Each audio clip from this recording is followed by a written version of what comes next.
Hi, I'm Danielle Smith with the Alberta Enterprise Group.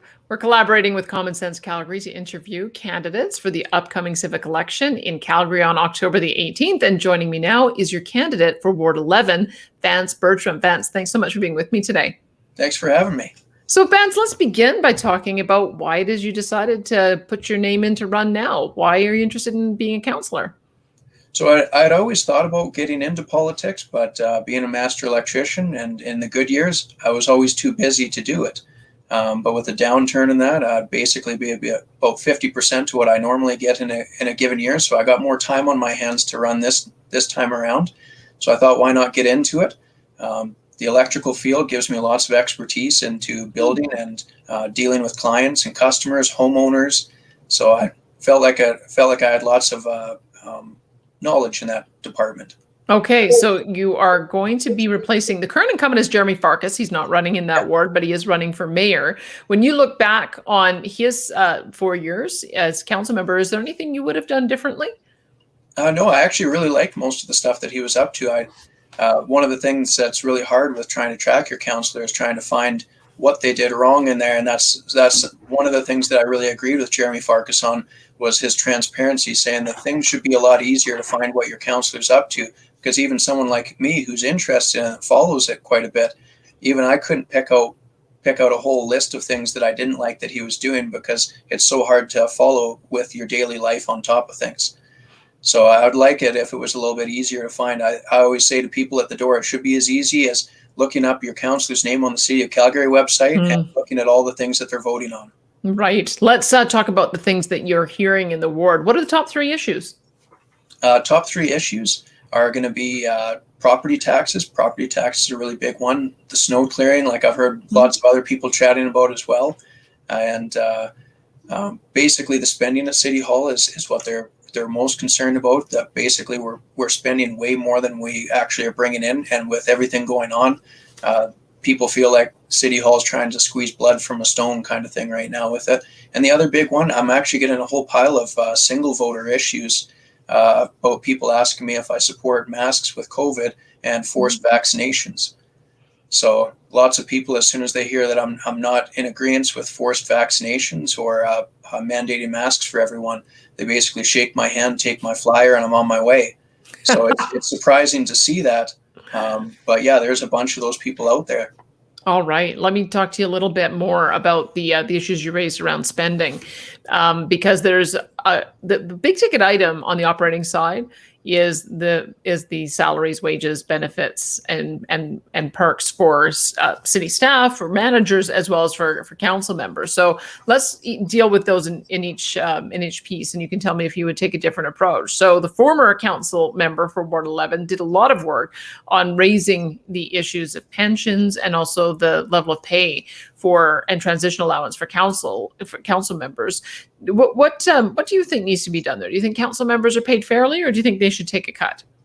Oh, I think they should take a cut for sure, and that's something that even I say going around. I'm more than willing to take a 10% or more. It always seems the city is very, very ready to cut lots of other programs, but they never want to cut their own paycheck. So a little thing that we do in our own family company here that we've served Calgary for over 25 years.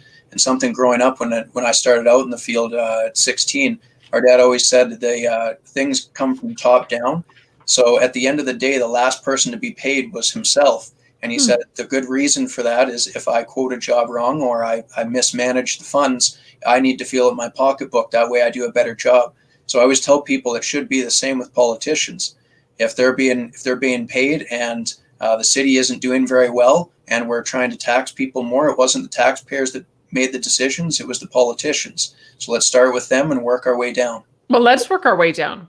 How would you apply that same kind of thinking to how you hold your administration, your senior management to account?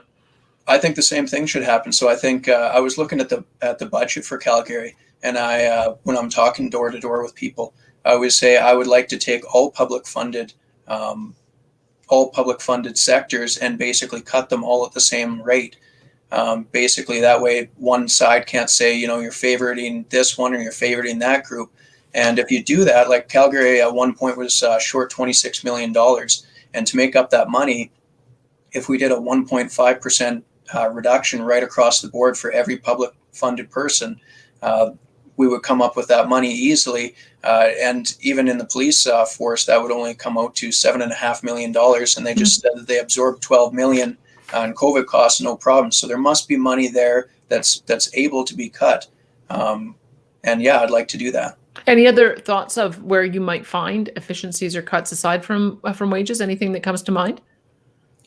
The other things would probably be just like you were saying in the salaries and stuff like that. I think salaries have went much bigger than even the private sector.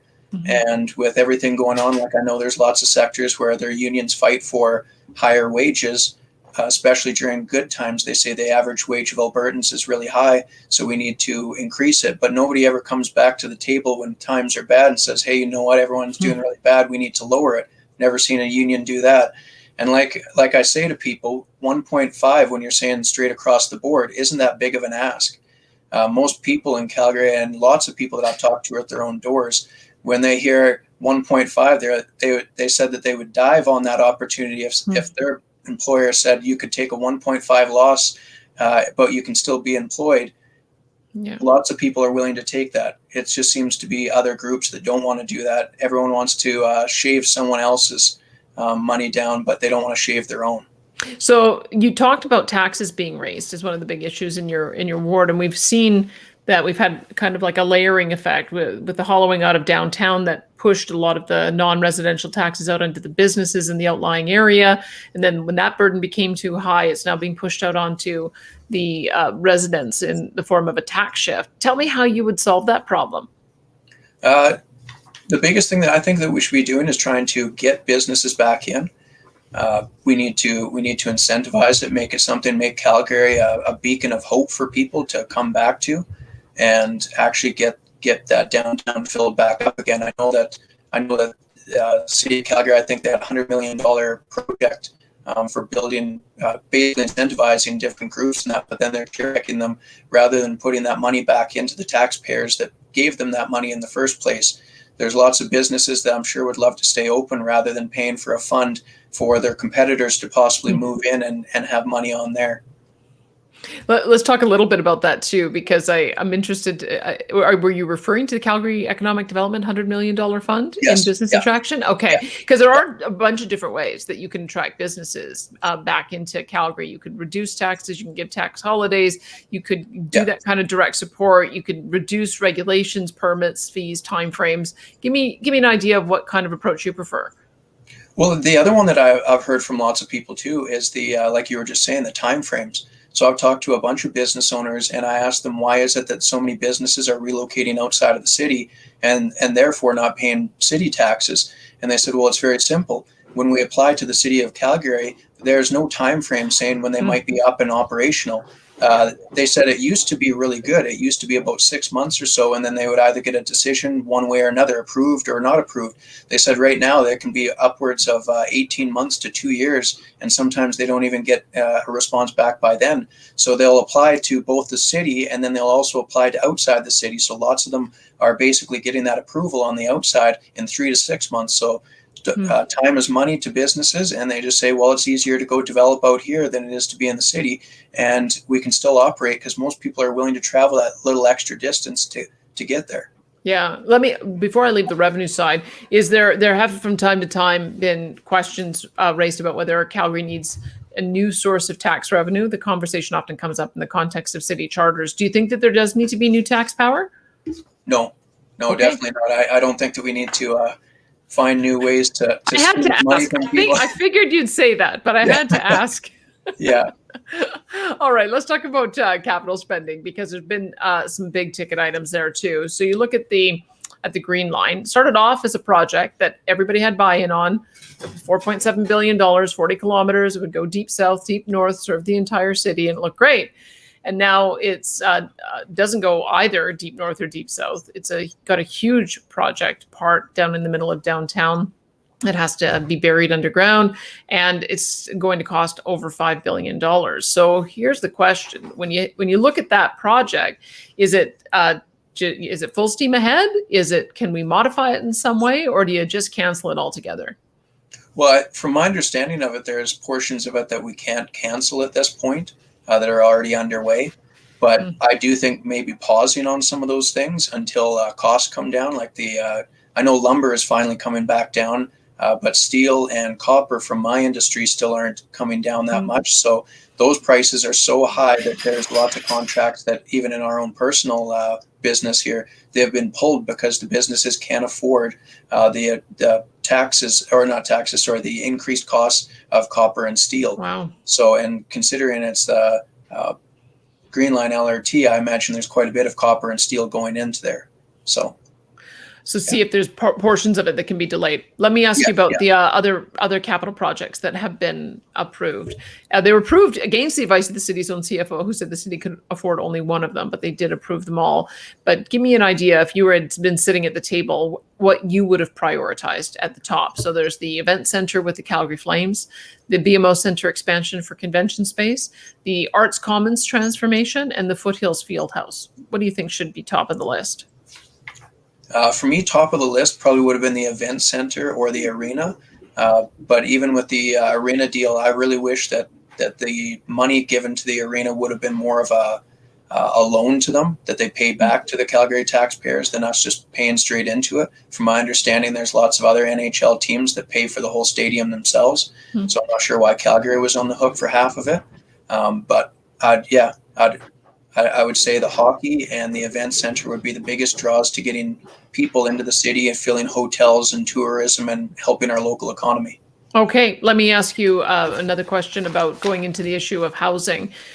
When we talk a lot about affordable housing, when I say that word, what do you think of first? I think about the first home that my parents came to in '88. My parents came from Saskatchewan there, and they went to affordable housing, and they were only in there a short time, but it was a huge, huge benefit. It was basically a nice stepping stone to get a family into the city and then to let them grow past that point. So I think affordable housing is good. But as far as do we need to grow it exponentially, I don't know if we need to.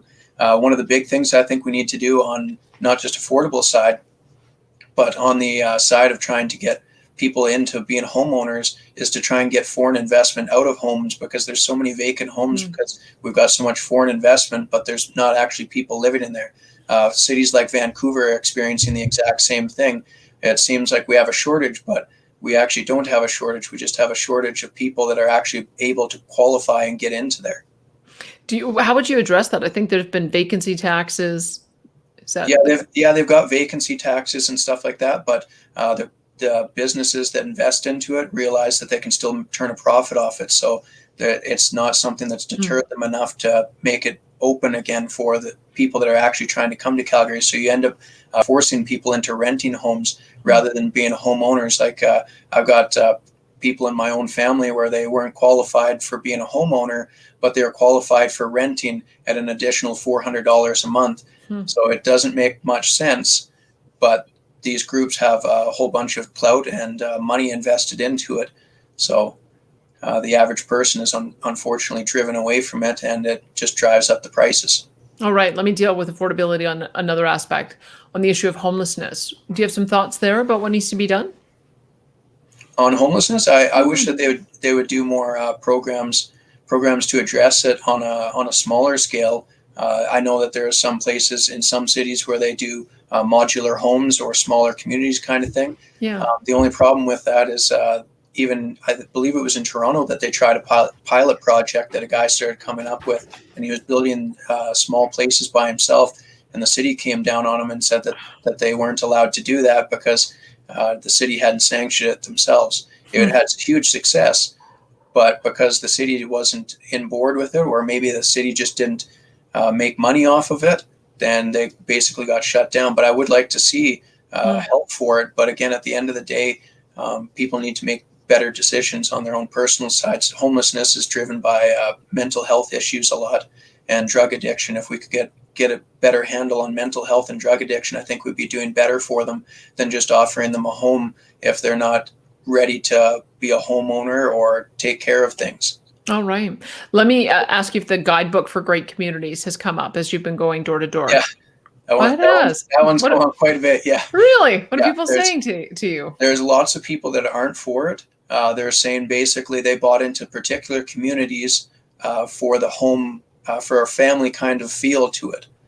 So they don't want high density in those areas. And like I've told many of them, I said, I wouldn't want to change that for any area unless the community voted overwhelmingly, and not just 51-49, but more like 70-30. Like I would want to see overwhelmingly people vote in favor of densifying their communities if they really wanted it.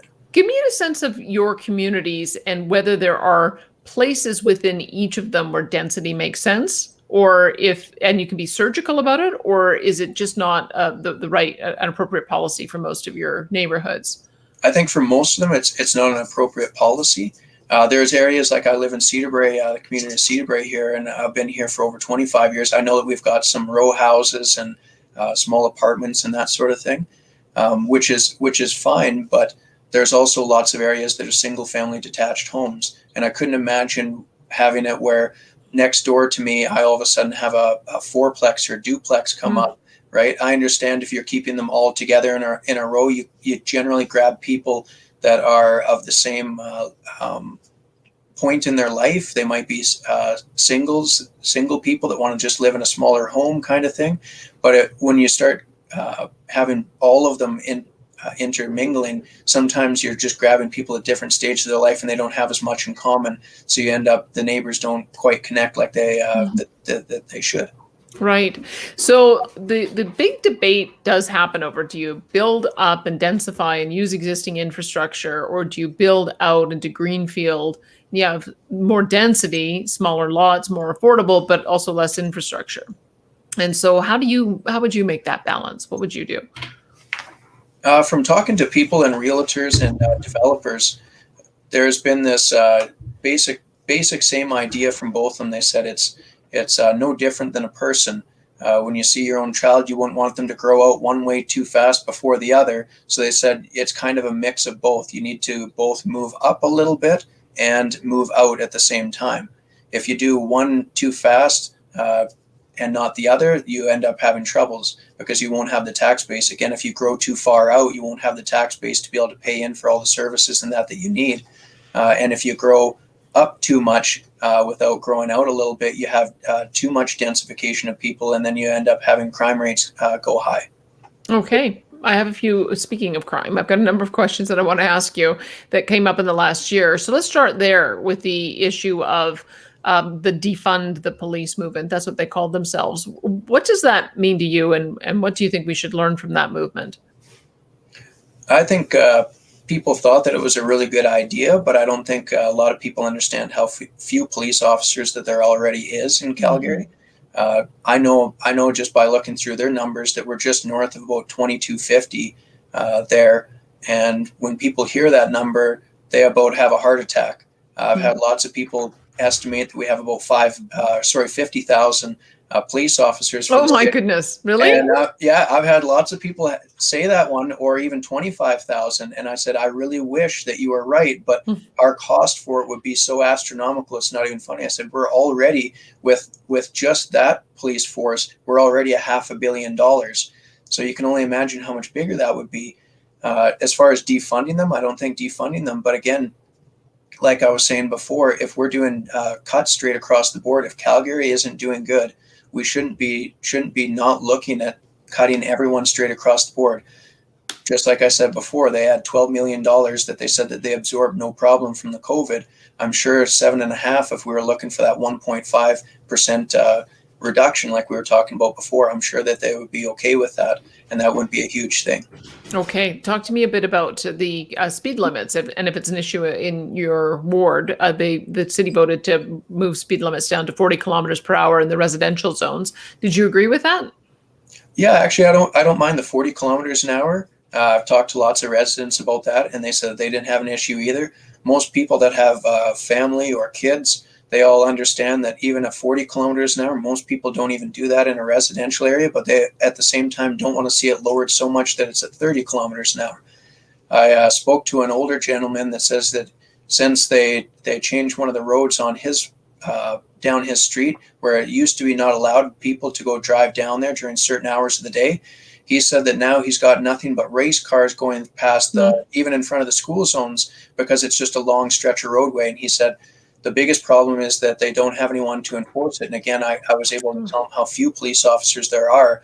And one of the things that I would really like to know is why we can't put a citizen behind the wheel of a vehicle to do the same thing that the speeding authorities do, of just sitting in there and letting the cameras do its thing. I'm sure we've got some citizens that can pass the background checks to be allowed to be sitting in there, and at least then they could enforce it on their own side, and it wouldn't be costing taxpayers the wage of a police officer to be sitting in there. Do you have any other thoughts like that? Because we have often talked about private delivery of public services in, say, the context of garbage collection or contracting out the operation of golf courses or snow removal. What do you think could be done if you use the private sector to deliver public services? I think if we were to use some of the private sector, that'd be a really good start. And it's not like we can't, if we started out gradually moving it towards the private sector. If the private sector wasn't doing a good job, it's not like we can't scale it back and say they're not doing as good as we had hoped, and we're going to start going back the other way. But if they are doing a great job, why not take the cost savings on that side and let the private sector do it and keep our local economy, basically keep the private sector economy going really well, and the public side shaving it down so that we don't have so much overhead on costs, and again, salaries and everything else, because it looks like salaries, as being a city employee, aren't in pace with the private sector. Right. So I want you to say a word more about snow plowing, since you mentioned it was such a big issue for your ward. Just give me an idea of why it was such a problem, and if you've got any thoughts on what you do about it. So I would say the problem with it is those priority 1 and 2 roads, of course, are really cleaned up nicely. But for lots of residents, when you look, like even out front of my house, unfortunately, I'm almost right in the very corner of nowhere in Cedar Brae, and everyone basically 6 months out of the year, you've only got one channel in and one channel out, and you just got to pray that when you come up against somebody else that they're driving a truck and can go off onto the side, right? But for a family minivan like myself, I'm stuck going on the one path in and out, and I'm lucky to see maybe 1 or 2 passes by the city crews in a year. And what do you do about that? We're in the same boat as everyone else. We basically get out there and shovel as best we can, throw it onto our lawns. So our lawns are about 4 feet high in snow, just trying to clear out some of the areas. But yeah, I think the biggest thing with that, we could even be looking at the private sector for that, for snow clearing, because there's tons of private groups that do snow clearing and clear out big lots and that. And I would like to see maybe a little bit of that shuffled over to the private as well, saying, hey, we're overwhelmed. We'll do the main roads because we've got the big equipment for it, but the smaller roads where we need a little bit more cleaning, and maybe bobcats in there cleaning out the actual snow, not just grading it and moving the snow around, but actually removing it. That's where we need to kind of look at it. I know it's funny it's not done more in Calgary, because I live in High River, and that's exactly what my neighbor did. It's got a bobcat that her neighbor, or I think she had a family member who did it, and they was just kind enough to do our whole street, which was really awesome. Let me ask you about another question that's been a bit of a hot button issue: the city's public art spending. So do you think, I mean, you look at the Big Blue Ring, you look at the Beaufort Towers, there's been some black eyes. Do you think they fixed the program? Do you think, or would you take a different approach to public art? I think the approach to public art that I really like would be actually getting local artists to develop things, maybe put on a grant program or something that basically people that are going to our big institutes like ACAD and that would be able to apply and put a piece of artwork that they would propose to it and say, look, we'll pay your tuition fees. Whoever's the winner of this kind of thing will actually pay your fees for it, rather than outsourcing all this work again, when we've got so many great local artists that could do it at a fraction of the cost, and it would actually represent some of the people that are in our city itself. All right. Let me ask you a couple questions about your role as an elected council member. So there's going to be a couple referenda in the fall on fluoride, on daylight savings, and on equalization. So generally speaking, do you think that the public should be able to have more votes where they vote directly, or would you prefer to make more decisions yourself as the elected member? I'd prefer more votes directly from people. I know at the end of the day, sometimes it's overwhelming for people, but at least if there's 3 of the top 3 things questions going on the ballot box, that wouldn't be something I'd be opposed to whatsoever, because I think that people generally know what they're talking about, and they have the ability now to look up and research things on their own. So for me to make every decision for them, yeah, I think most people just get power hungry in city council, and eventually they feel like they know everything. Whereas when you actually talk to people going door to door, you get a sense of reality again. Huh. So, All right. yeah. One last question about the role of the administration, because they will often present policies that they say are best for the city as a whole. And then you may have your constituents say they want you to vote the opposite. What would you do in those cases? In those cases, I just have to weigh it out. So the administrator to me seems like a manager at a company. And if I'm the president of the company, I still have to look at what the manager is telling me and see what he says is a good recommendation. But also at the same time, if my customers that are coming in are going completely against him and they've got valid reasons as well, I have to kind of weigh out the two and make the decision on that. But yeah, I for sure wouldn't rule out the residents. All right. Well, thanks so much for the conversation today. I sure appreciate it. Thank you. That is your candidate for Ward 11, Vance Bertram.